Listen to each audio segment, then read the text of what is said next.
If your life is crazy like mine, you know that every once in a while you need a minute to yourself. Here's your mommy minute. Enjoy.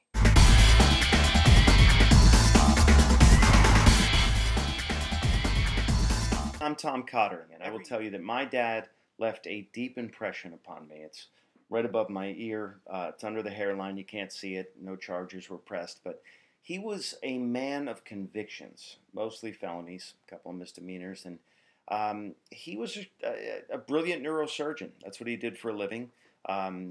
Still very sharp. He's retired now. In fact, we won't even let him carve the Thanksgiving turkey. But still mentally with it, very sharp. We play cribbage or checkers or backgammon. He always beats me, but when we wrestle, I kick the shit out of him. Once I get a kink in his oxygen tube, he taps like a bitch every time. He's living now in a persistent vegetative state, Florida, and he's just bent the world to me since I was a kid. He was a lady killer, which is why the FBI kept digging up our backyard when I was growing up, and he protected me from the bully that lived across the street. I think she's a nurse now, and one time he got in a big fight with one of my teachers that spilled out onto the street, and everybody was watching. It was a big scene, and that was the last day of homeschooling for me. After that, I went to public school, and I would draw pictures, and he would put them on the refrigerator door, but he would put them on the inside of the refrigerator door, which I found a little odd. And he would say, Mrs. Butterworth is looking at it or something like that. And I remember I made a clay pot at school, a little pottery thing, and I worked so hard and I brought it home, and he told me it was the most beautiful thing he'd ever seen. And then it was an ashtray from that moment on, and that hurt a lot. When I was a baby, I don't remember this, but I was told that he would rub whiskey on my gums when I was teething, and sometimes when I wasn't teething. He was an unconventional parent. I'll say that about him. He would enforce quiet time with a ball gag and a straitjacket, and I got to say it was effective.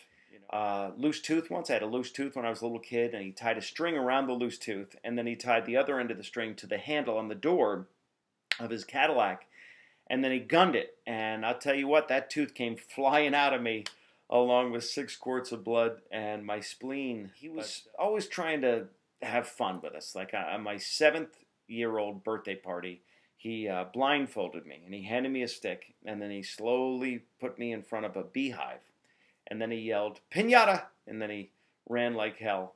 And I don't remember what happened after that. I was hospitalized for a couple of days, but apparently everybody got a big kick out of that. And then the next birthday party, I was 8, we played pin the tail on the donkey with a live donkey. And again, I was concussed for a couple of days, but he was creating memories. They're foggy, but they're memories. And Sunday mornings were a tradition, and my dad would start right after church. We'd have the kids would have breakfast, and then he would have Bloody Marys, several. Around 2 in the afternoon, he'd sit my brothers and I down and give us crew cuts. And at the time, we would call them screw cuts, because if you wanted girls to find you attractive, you were screwed. When I stopped wetting the bed, I was a bedwetter, chronic bedwetter. When I finally stopped wetting the bed, he threw me a big party. I got to invite all my friends and my fraternity brothers and my wife and kids, and everybody had such a blast. And God, what a night that was. I did pee my pants that night, but we never had a sex talk. I remember that. Once he said to me, Tommy, you have privates.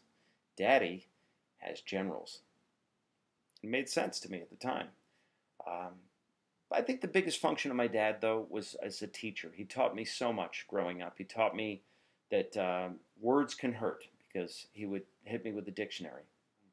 He said to me, I remember he said that people are going to judge you, Tommy.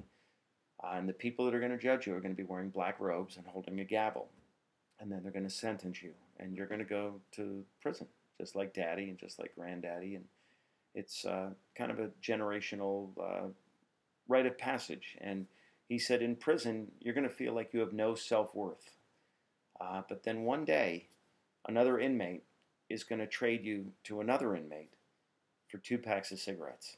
Not 1, 2. 2 packs of cigarettes. And your nickname from then on is going to be 2-pack. And you're going to say, I am somebody. Thank you, Dad. Thanks. So, to all the dads out there, I just want to say, Happy Father's Day. Be a good dad, not a bad dad. I'm Tom Cotter. Thanks for listening.